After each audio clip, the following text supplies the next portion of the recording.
Assalamualaikum warahmatullahi wabarakatuh. Bismillahirrahmanirrahim. Innal hamdalillah nahmaduhu wa nasta'inuhu wa nastaghfiruh. Wa na'udzu billahi min shururi anfusina wa min sayyiati a'malina. Man yahdihillahu fala mudilla lahu wa man yudlilhu fala hadiya lahu. Wa asyhadu an la ilaha illallah wahdahu la syarika lahu wa asyhadu anna Muhammadan abduhu wa rasuluh. Tsumma ma ba'd. Jemaah sekalian yang insyaallah dirahmati oleh Allah Subhanahu wa taala, kita lanjutkan pembahasan kitab Umdatul Ahkam insyaallah untuk malam hari ini, yang kita bahas hadis yang 193. Nah, bismillah.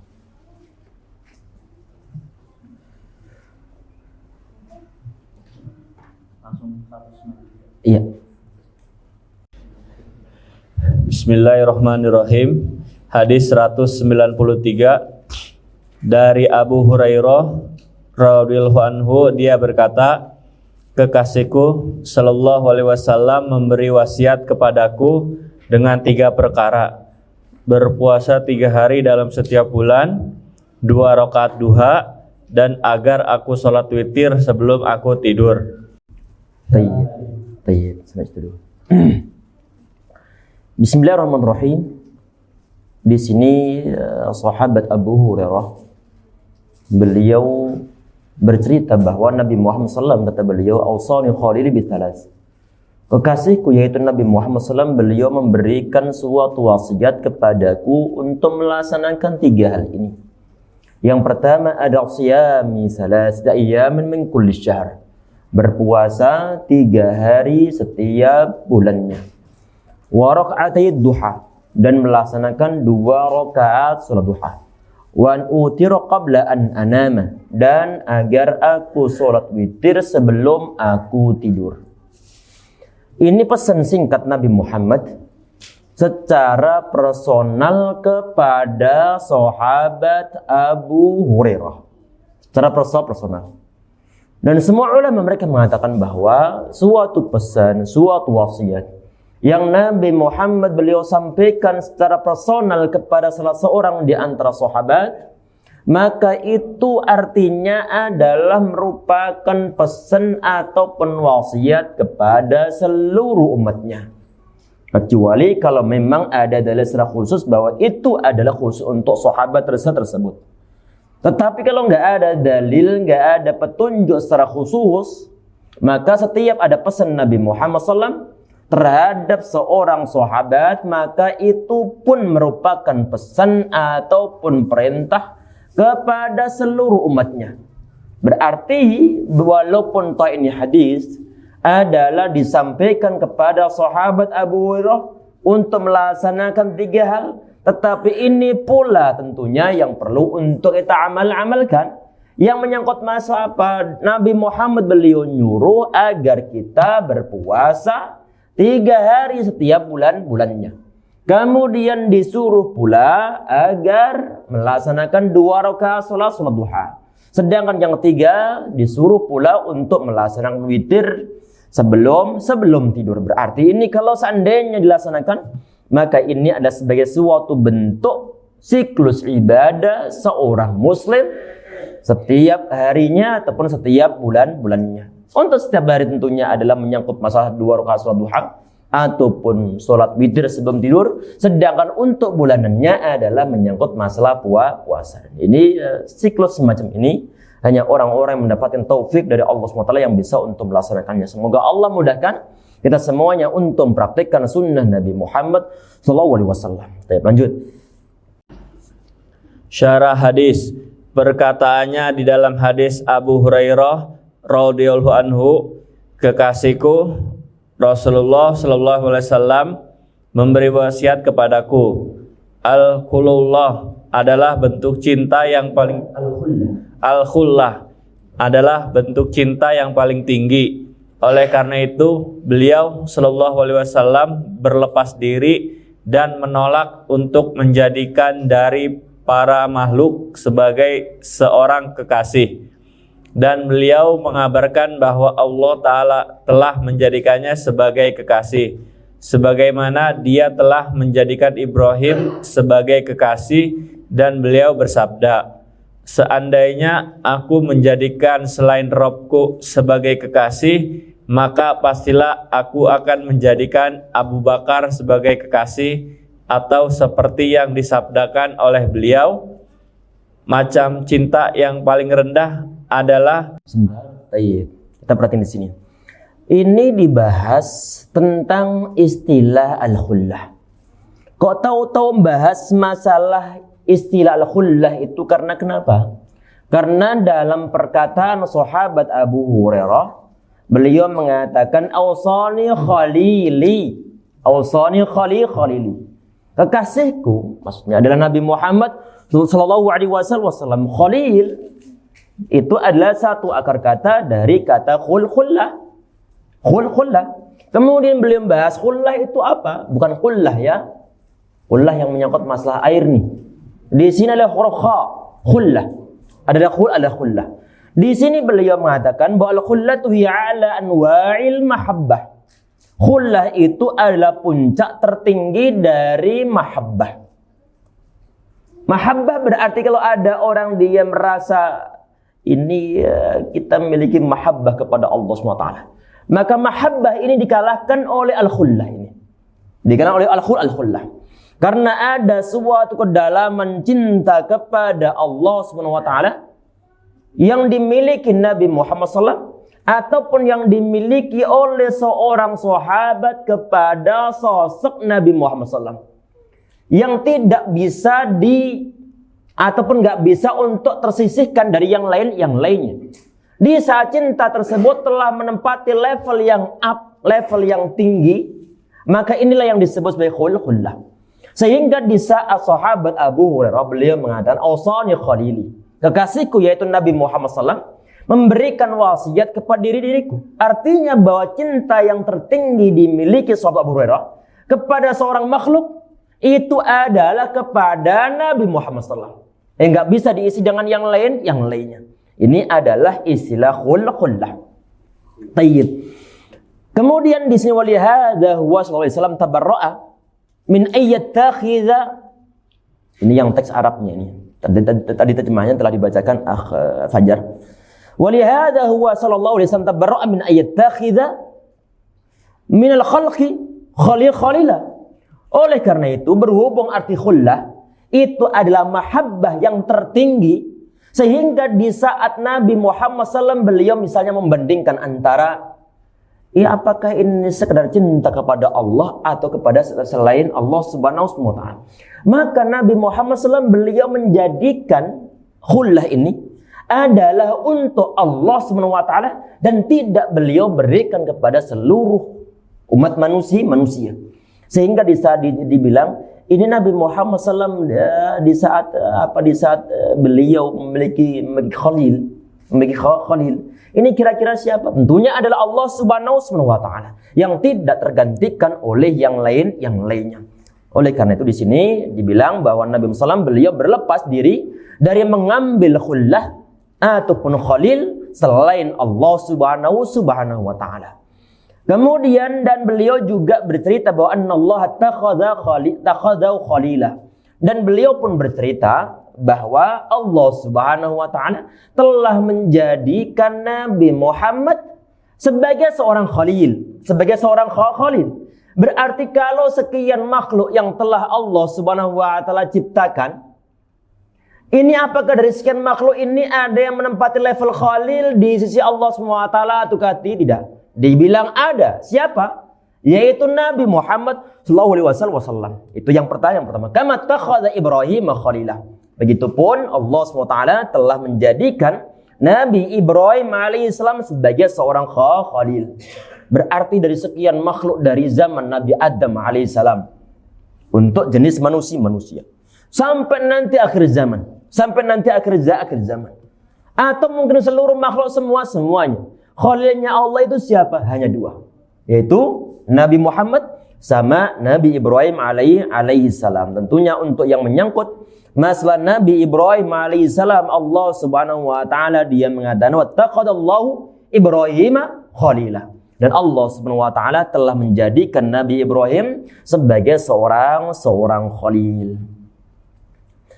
Ini Al-Imam Ibnu Katsir rahimahullah, beliau menafsir tentang masalah wattaqadallahu Ibrahim khalila. Allah subhanahu wa ta'ala menjadikan Nabi Ibrahim sebagai seorang khalil. Karena kenapa? Karena level ibadahnya sangat tingginya, bukan membuat Allah subhanahu wa ta'ala ridha, membuat Allah subhanahu wa ta'ala cinta kepada Nabi Ibrahim alaihi salam. Baik, kemudian di sini disampaikan oleh beliau tadi itu bahwa Nabi Muhammad beliau mengatakan lau kuntu muttakhidzan ghaira rabbi khalilah.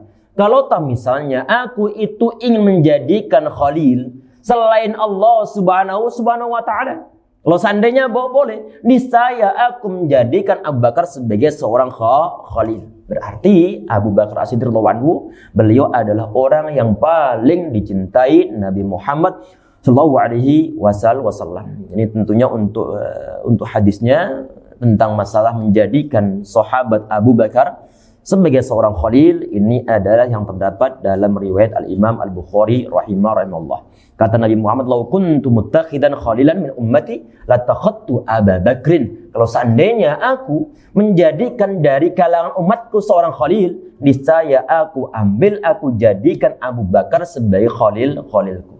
Ini hadisnya adalah hadis yang sahih yang dinukilkan oleh Syekh Al-Sa'di dalam paragraf ini.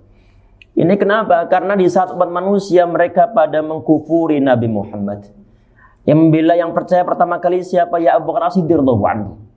Yang mensupport dengan dana beliau, mensupport dakwah Nabi Muhammad sallallahu alaihi wasallam, itu adalah sahabat Abu Bakar As-Siddiq radhiyallahu anhu. Yang nemeni Nabi Muhammad sallallahu alaihi wasallam di saat beliau berhijrah siapa? Ya Abu Bakar As-Siddiq radhiyallahu anhu. Yang menjadi tameng hidup ibaratnya di saat Nabi Muhammad SAW beliau berhijrah siapa? Yang pasang badan adalah sahabat Abu Bakar As-Siddiq radhiyallahu anhu. Ataupun alasan-alasan yang lainnya. Sehingga di sini enggak heran kalau toh Nabi Muhammad SAW beliau menjadikan sahabat Abu Bakar As-Siddiq sebagai khalil beliau. Kalau toh memang beliau ingin menjadikan khalil dari kalangan manusia. Baik, lanjut. Macam cinta yang paling rendah adalah al-alaqah, sedangkan yang paling tinggi adalah al-kullah. Oleh karena itu, maknanya adalah cinta yang sangat dan dia merasuk di seluruh bagian-bagian tubuh manusia. Kita perhatikan di sini. Di sini beliau menyebutkan bahwa fa'adna adnwa'il mahabbah. Jadi mahabbah yang paling rendah itu adalah alaqah. Sekedar relasi, sekedar keterikatan biasa, keterikatan awal. Di saat antum punya hubungan dengan si fulan, sekedar kenal misalnya, sudah mulai agak akrab. Inilah yang disebut sebagai al-alaqah. Dan untuk yang level yang tertinggi adalah khullah tadi ini. Karena kenapa? Tadinya khullah diartikan adalah syiddatul mahabbah ataupun rasa cinta yang amat sangat. Disebut sebagai al-khullah. Dan fa'iyya mutakhallilatun li jami'azza'il insan. Ini apa tadi terjemahnya? Ia meresap ke dalam seluruh anggota tubuh manusia. Di situ kalau dalam bahasa Arabnya adalah mutakhallilatun. Ada kata khullah di sana. Satu akar kata dengan kata khullah. Mutakhallilatun artinya adalah meresap. Berarti cinta yang dimiliki oleh orang tersebut kalau sudah sampai level khullah atau level khalil, maka sudah meresap mendarah daging. Lanjut.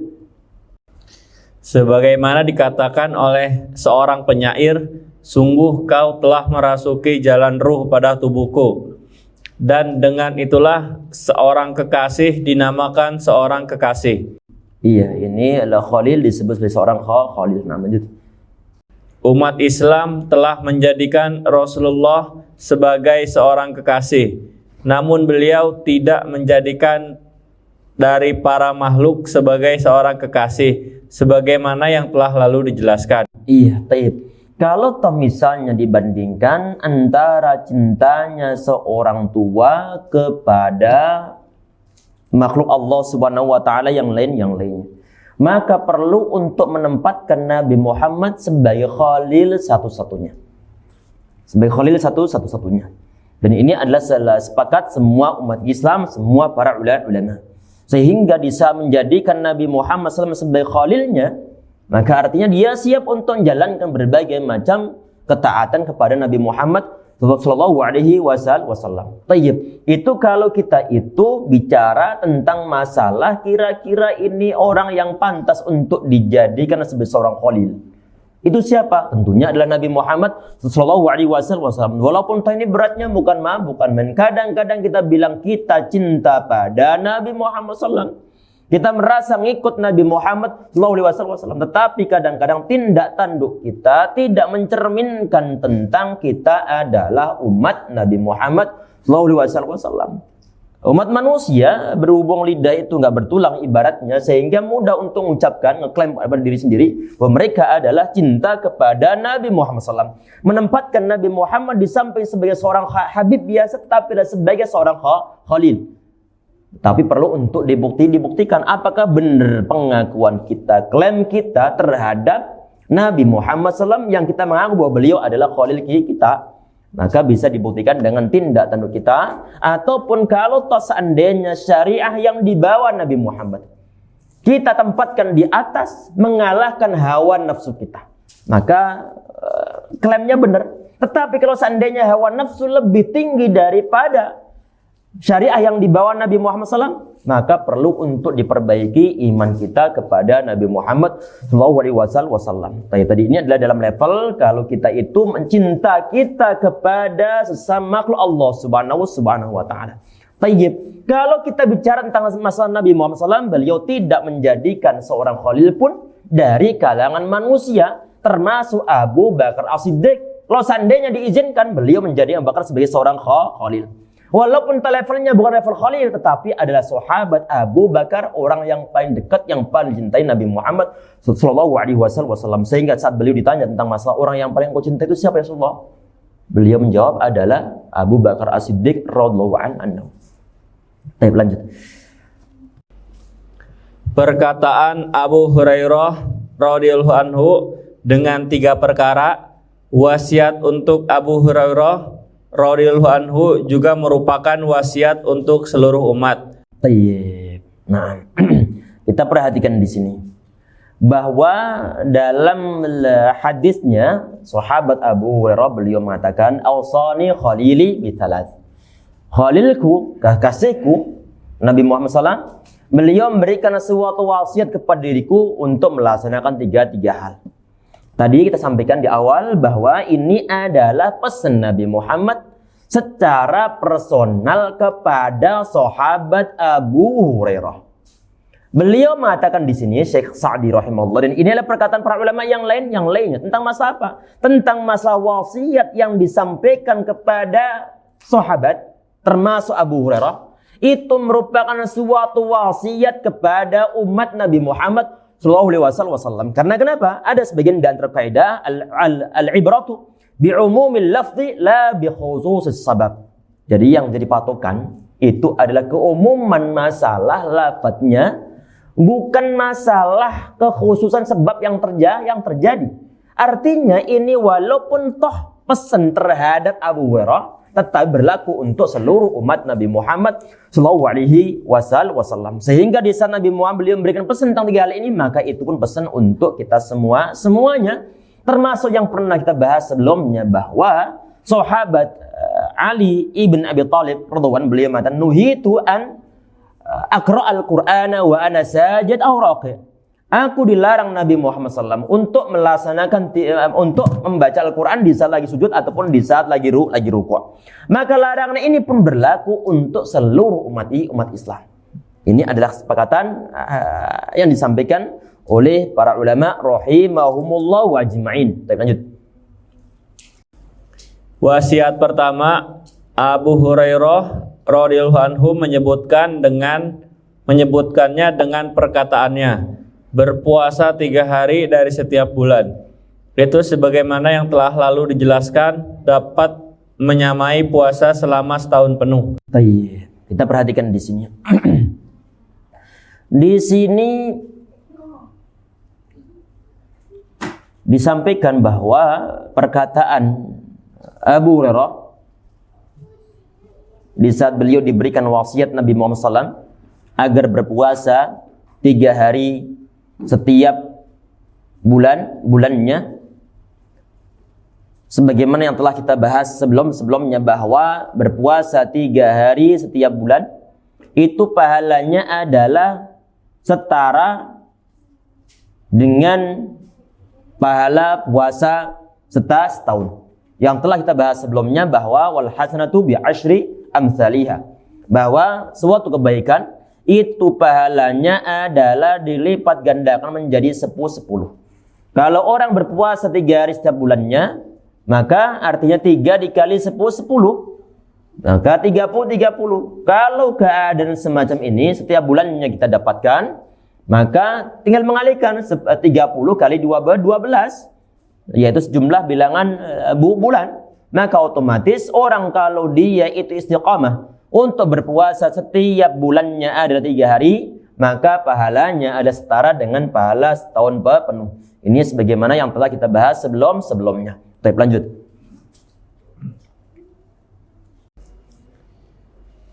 Dan dianjurkan agar 3 hari tersebut bertepatan dengan hari-hari bid, yaitu tanggal 13, 14, dan 15 dari setiap bulan Hijriah. Baik, kita perhatikan ini. Di sini yang dinukilkan oleh Syekh Sa'di rahimahullah, ini adalah penukilan dari hadis yang sahih. Ada sebagian dan hadis yang sahih dalam riwayat Imam Tirmidzi rahimahullah, disahihkan oleh Syekh Albani, bahwa Nabi Muhammad beliau mengatakan idza sumta syahri 3 fasum 13 asharata wa 14 wa 15. Di saat engkau berpuasa setiap bulan itu adalah 3 hari, maka berpuasalah di tanggal 13 ataupun tanggal 13, 14 sama tanggal 15. Sehingga di saat ada orang dia berpuasa di tanggal-tanggal tersebut, maka ada kebaikan tersendiri. Walaupun toh tidak diharuskan untuk puasa di tanggal 3 hari tersebut. Dalam artian tidak harus 13, 14, 15. Tetapi kalau kita bicara masa keafdoliannya, keutamaannya, tentunya afdolnya adalah diusahakan puasa 13, 14 sama 15. Dan ini hadisnya adalah hadis yang sahih. Di situ pula disebutkan tentang masalah istilah al-bid. Al-bid ini artinya adalah, kalau secara bahasa artinya adalah putih. Kenapa kok putih? Karena bulan di tanggal-tanggal tersebut 13, 14, tambah 15. Ini bulan dalam keadaan sedang penuh dengan cahaya terang-terangnya. Ini kenapa hari tersebut disebut sebagai ayyamul bid. Karena bulan dalam keadaan terang benderang di 3 hari tersebut. Baik, lanjut. Oleh karena itu diriwayatkan, apabila kamu hendak berpuasa 3 hari dari setiap bulan, maka puasalah pada hari ke-13, ke-14, dan ke-15. Baik. Ini sebagian dan riwayat Nabi Muhammad beliau melanjutkan bahwa yaqulu huwa qasaumid dahri au kahiyati saumid dahr. Jadi puasa 13, 14 sama 15 kalau dikerjakan setiap bulannya, maka sebagaimana puasa 1 tahun lamanya. Ini yang ada penambahan ini pun hadisnya adalah hadis yang sahih dengan perincian tadi yang telah diberikan. Kenapa kok sampai dibilang bahwa pahalanya sebenarnya pahala puasa setahun? Karena wal hasanatu bi asyri amsalihha. Sebagian dari ayat Allah SWT yang mengatakan menja'al bil hasanati falahu asyru amsalihha. Orang yang datang membawa kebaikan, maka dia ini bagi dia mendapatkan 10 semisalnya. Berarti setiap kebaikan dilipat gandakan ataupun dikalikan 10. Tinggal mentotalkan tadi yang telah kita sampaikan. Baik, lanjut.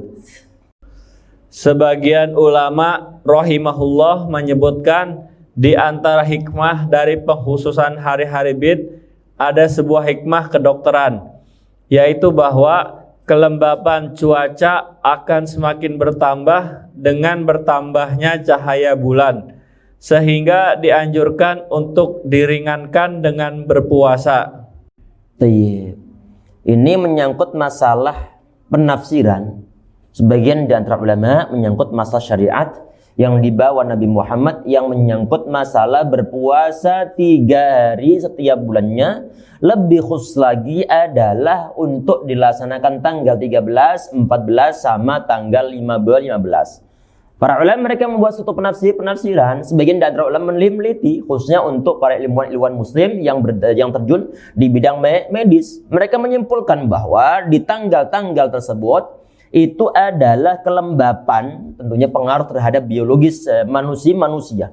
Itu adalah tingkatnya lumayan banyak, sehingga perlu untuk diringankan dengan adanya puasa 3 hari tersebut. Terlepas dari masalah alasan yang mendasarinya, tapi yang jelas bahwa syariat yang dibawa Nabi Muhammad senantiasa ada hikmahnya.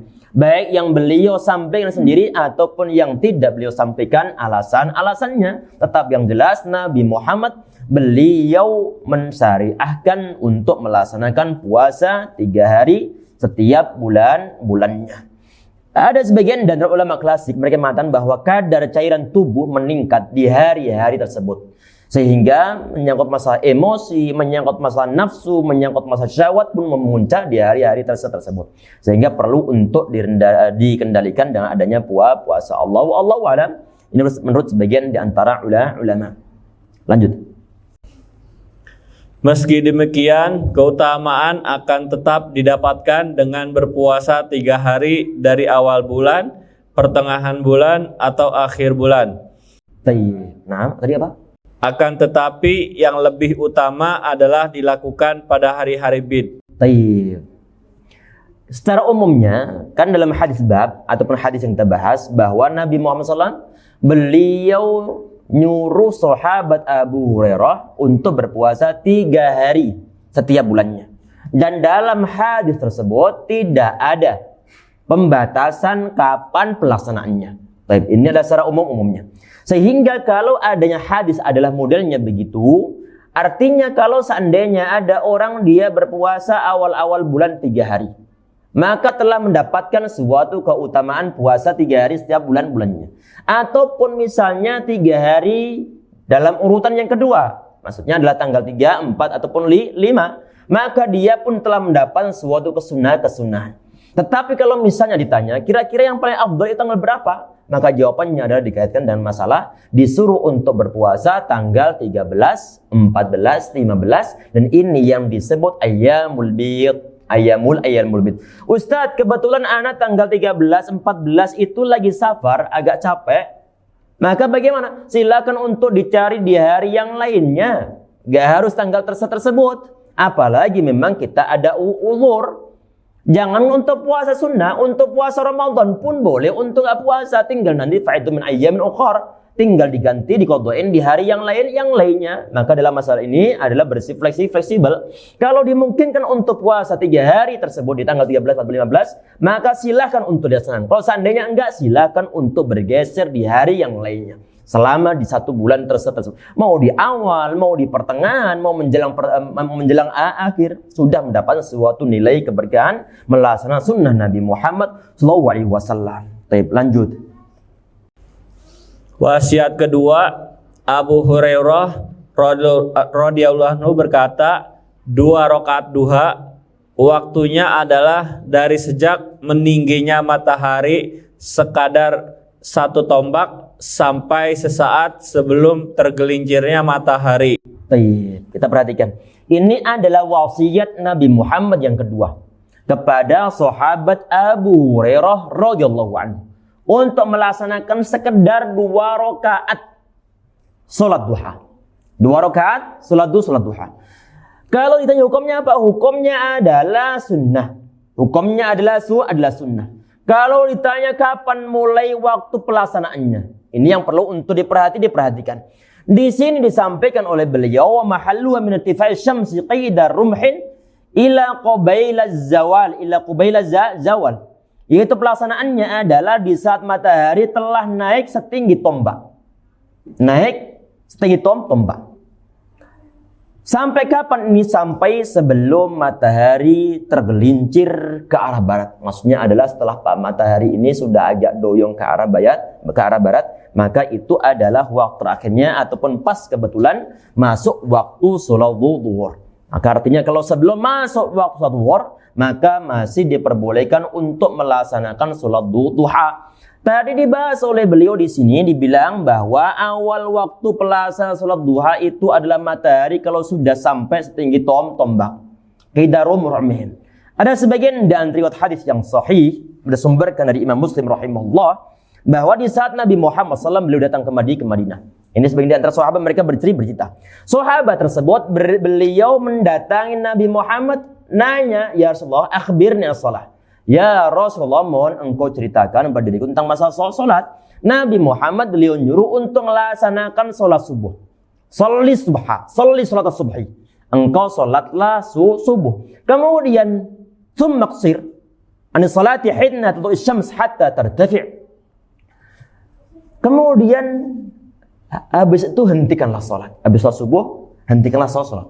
Sampai kapan? Sampai matahari sudah terangkat sepenggal tombak. Sepenggal tombak. Habis subuh, kita sudah nggak boleh untuk sholat lagi. Ini ada pengecualian kemarin untuk sholat Zatul Asbab.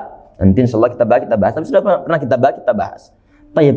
Secara umumnya, di saat habis sholat subuh sudah nggak boleh untuk sholat lagi.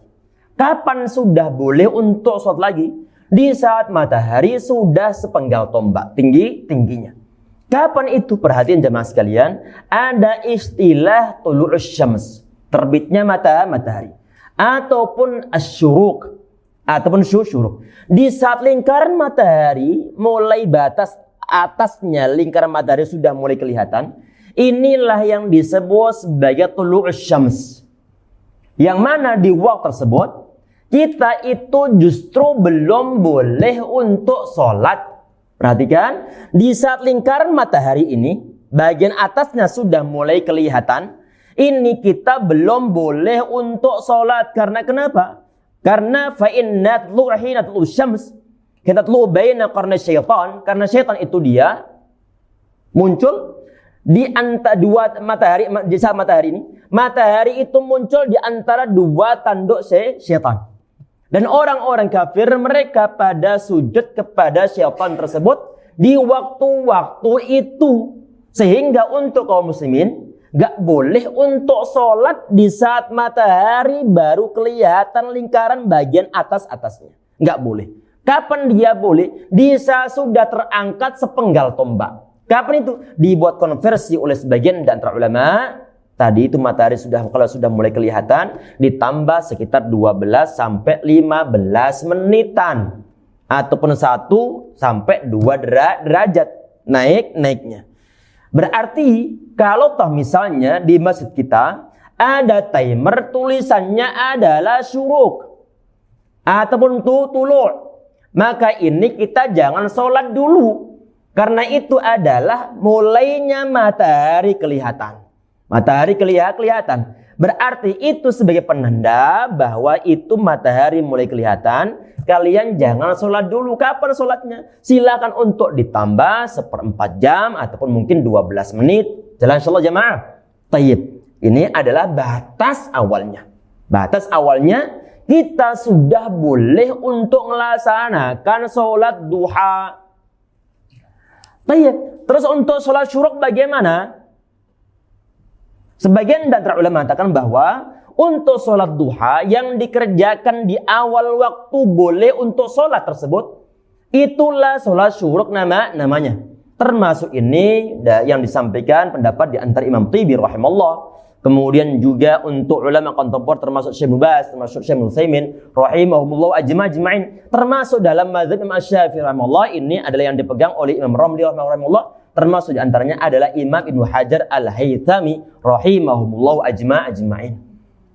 Terlepas dari masa perbedaan pendapat dari kalangan para ulama, ada kebaikan, ada pahala tersendiri untuk melaksanakan sholat duha. Baik yang di awal waktu ataupun sudah agak mundur sedikit. Jadi masalah tadi yang terangkan adalah perlu untuk diwaspadai bahwa syuruk yang tertulis di timer pada umumnya adalah tentang masalah munculnya matahari. Sudah mulai kelihatan lingkarannya. Sehingga di waktu tersebut itu adalah perlu difahamkan oleh sebagian di antara DKM, itu waktu-waktu yang belum boleh untuk sholat. Justru itu adalah waktu yang terlarang. Syuruk di sana munculnya matahari, bukan penanda sudah boleh untuk sholat syuruk. Kecuali mungkin seandainya kalau bisa disetting timernya, kemudian difaham oleh para jamaah sekalian, misalnya ini sudah disetting syuruk di sini, maksudnya adalah sudah ditambah dengan 1/4 jam. Misalkan sah saja.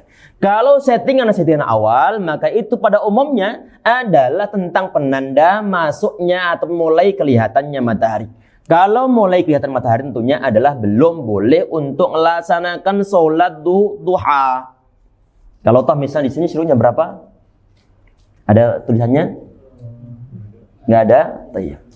Kalau toh misalnya di sebagian dan timer ada tentang masalah syuruk. Misalnya jam 6 lebih 2 menit. Tulisannya syuruk. Maka nanti tinggal tambah 12 menit minimalnya. Berarti jam 6 lebih 14 menit. Silakan untuk sholat. Silakan untuk sholat. Lanjut. Ada perselisihan pendapat berkenaan dengan 2 rakaat duha. Apakah dianjurkan untuk selalu dilakukan atau dianjurkan untuk diperjarang pelaksanaannya? Kita perhatikan.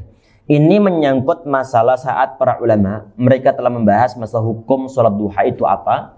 Maka jawabannya hukumnya adalah sunnah, bukan suatu hal yang wajib. Artinya kalau toh misalnya ada seorang muslim dia nggak sholat duha, maka dia nggak berdosa. Cuman yang sampai lupa adalah suatu kerugian di saat Allah telah memberikan suatu kesempatan bagi orang-orang Islam untuk mendapatkan suatu pahala, tetapi kemudian tidak dia ambil. Sehingga perlu untuk dibela-belain, walaupun toh kita nggak berdosa di saat kita nggak sholat duha, tetapi adalah merupakan suatu bentuk dari kerugian. Sehingga di saat dia sholat duha, maka alhamdulillah dia mendapat suatu pahala. Kalau seandainya dia nggak sholat duha, maka dia tidak berdosa. Tayyib. Kemudian muncul di sini dibahas oleh beliau. Tayyib. Kita setuju tentang sholat duha hukumnya adalah sunnah, bukan suatu hal yang wajib. Kecuali mungkin dinazari. Misalnya ada orang dia bilang, pokoknya ana bernazar dalam bulan ini ana mewajibkan sholat duha untuk diri ana sendiri. Misalnya saja, maka sudah menjadi suatu hal yang wajib, karena bernazar untuk melaksanakan suatu hal yang baik itu wajib hukumnya untuk dikerjakan. Tayyib. Tetapi umumnya sholat duha hukumnya adalah sunnah. Saat ditanya misalnya, tayyib, kami sudah setuju untuk sholat duha hukumnya adalah sunnah. Pertanyaannya adalah, apakah hukumnya sunnah untuk dikerjakan setiap hari? Ataukah mungkin bisa untuk dijelong-jelong? Tahu jelong-jelong? Hari ini iya, besok enggak. Ataupun besoknya lagi enggak, besok lagi iya. Jadi dibuat selang-seling. Apakah sholat duha ini hukumnya adalah disunahkan untuk dikerjakan setiap hari, ataukah tidak dikerjakan setiap hari? Ini yang mau beliau bahas di sini. Baik, lanjut. Sebagian ulama merinci seraya berkata, dianjurkan memperjarang pelaksanaannya bagi orang yang rutin melaksanakan sholat malam, dan hendaknya dia tidak menjadikannya seperti sholat sunnah rotibah dengan terus-menerus melaksanaannya. Adapun orang yang tidak rutin sholat malam, maka dia dianjurkan untuk terus-menerus melaksanakannya, karena dengan meninggalkan sholat duha dia telah menggabungkan antara meninggalkan sholat sunnah pada malam dan siang hari. Kita perhatiin dulu nih. Ini beliau langsung, atau Syekh Sa'di rahimahullah, beliau langsung membahas tentang masa suatu perincian. Membahas masa perincian. Tidak disebutkan tentang pembandingnya. Dalam artian bahwa apakah ada ulama yang mereka itu mengambil suatu fatwa, mengambil suatu pendapat, kecenderungan untuk mengambil suatu fatwa tentang masalah disunahkannya sholat duha setiap hari. Berhubung beliau nggak membahas, sehingga perlu untuk kita nukilkan dari berbagai macam sumber. Ada sebagian di antara riwayat bahwa sahabat Abu Hurairah beliau mengatakan amaroni bi raq'at duha kulli yaumin. Ada penyebutan kulli yaumin. Nabi Muhammad SAW beliau memerintahkan diriku untuk melaksanakan sholat duha kulli yaumin, setiap hari. Sehingga untuk dalil ini dijadikan oleh para ulama dengan mengatakan bahwa sholat duha itu disyariatkan untuk dikerjakan setiap harinya. Tayyib. Yang mengambil pendapat ini adalah termasuk Al-Imam Al-Ajurri, Abu Khattab, Ibnu Aqil, termasuk Imam Ibnu Jauzi rahimahullah, termasuk ulama kontemporer adalah Syekh Ibnu Baz rahimahullah. Sehingga beliau mengatakan bahwa sholat duha sunnatun kulla yaumin. Bahwa sholat duha itu hukumnya adalah sunnah dikerjakan setiap harinya. Ada sebagian dan riwayat orang yang memelihara, menjaga, melaksanakan sholat duha setiap harinya, maka dosa-dosanya diampuni walaupun toh ingkar misla zabadil bahar, walaupun toh dosanya semisal buih di lautan. Ini sebagian di antara riwayat dalam riwayat Imam Tirmidzi rahimahullah. Tayyib. Sehingga kalau seandainya bisa untuk melaksanakan setiap hari, maka itu adalah merupakan suatu hal yang sangat baik sekali. Tayyib. Nah, kalau ditanyakan misalnya, apakah Nabi Muhammad SAW beliau melaksanakan setiap harinya? Para ulama mengatakan bahwa adanya kalau toh misalnya terbukti bahwa Nabi Muhammad beliau tidak melaksanakan setiap harinya. Ini tidak menafikan tentang adanya perintah oleh beliau kepada umatnya agar mereka melaksanakan setiap hari. Karena kenapa? Kadang-kadang Nabi Muhammad SAW beliau itu meninggalkan suatu hal yang baik di zaman beliau karena khawatir nanti itu diwajibkan kepada umatnya.